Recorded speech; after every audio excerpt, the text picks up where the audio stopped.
Well, I always joke that if I win the lottery, you won't see me here on KVUE anymore. And I think most of us feel that way, no matter how much we love our jobs. But there's one Central Texas lottery winner who chooses to spend his days working. We're talking mornings, nights, even weekends. And tonight, you're going to find out why.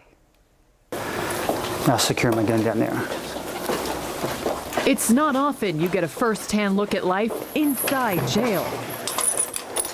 Today, we're doing just that. So we're now entering the secured part of the facility, okay? With Williamson County Sheriff Robert Chody. I'll come in at 2 in the morning sometimes. I can't sleep at home or something. Chody remembers names.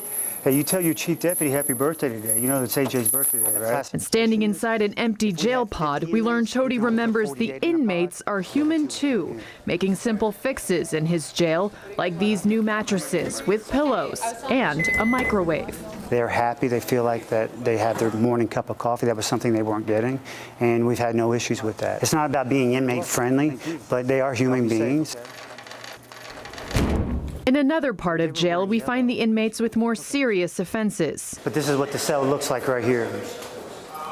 And hallways under constant watch. Their job is to come up here and watch to make sure the inmates that are in these cells, they're on suicide watch, to make sure they're not harming themselves. We've already prevented, since I've been in office, 3 or 4 suicide, actually taking them off from hanging themselves.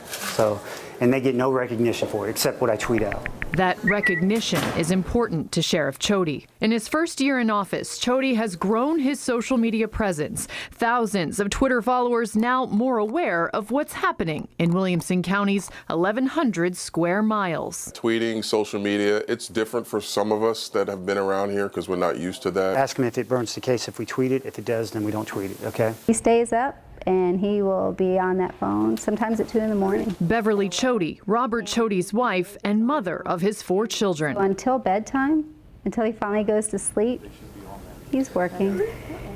Yeah, he keeps us pretty busy with it. Now the news is watching what Williamson County Sheriff's are. They're watching our Twitter. It's true, we are watching. These stories, all on your news feed because of tweets from Chody. Sheriff Robert Chody tweeted a lyric from the Smash Mouth song All Star. What has changed? Lots. Chief Deputy Roy Feacock. He's not into to hiding anything. He's very open.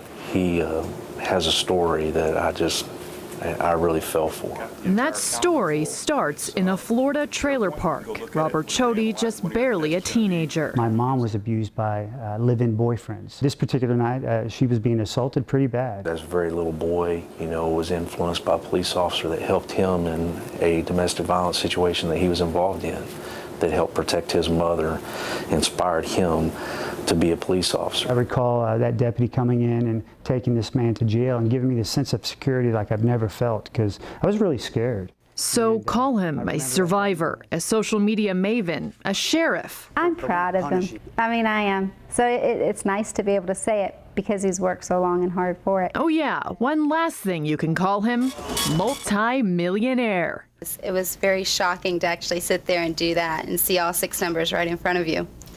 So I was calm. He got a little,